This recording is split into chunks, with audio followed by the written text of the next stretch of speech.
Ako si Santiago Tayabas, isang simpleng ama, manggagawa at tapat na miyembro ng Bansalan Co-op mula pa noong 2009. Dati, ang bawat araw ay tanong, may tubig ba kami ngayon? May malilinis ba ang anak ko bago pumasok sa eskwela? May maihanda ba akong malinis na tubig para sa asawa kong bagong panganak at may 2 buwang sanggol?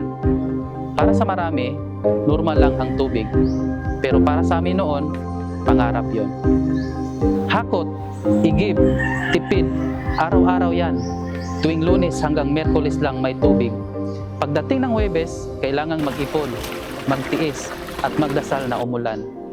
Lahat ng gamit hugasin, paligo, kinakalkula, parang lagi kaming nakipag-agawan sa oras at grasya. Hindi ko gustong guminhawa lang ako. Gusto kong guminhawa rin ang pamilya ko.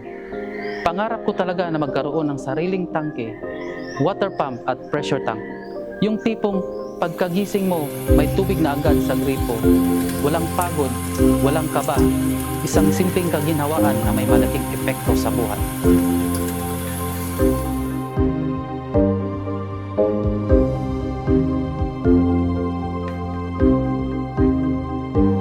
Nang may nagbanggit ng wash loan sa Co-op, para akong nabuhayan ng loob. Sabi ko, ito na yon. Ito na ang sagot. Kaya't nag-apply ako at hindi ako pinahirapan. Pinakinggan nila ang kwento ko.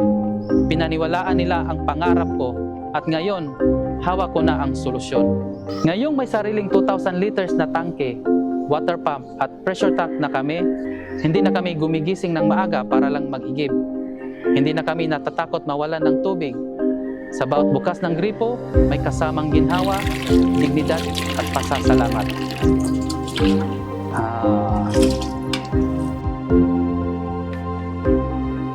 Hindi hadlang ang simpleng pamumuhay para abutin ang pangarap. Minsan, kailangan mo lang ng pagkakataon at tiwala sa sarili. Sa mga kapwa ko miyembro ng Bansalan Co-op, kung naranasan ninyo rin ang hirap sa tubig, huwag kayong mag-alinlangan. Ang wash loan ay hindi gastos.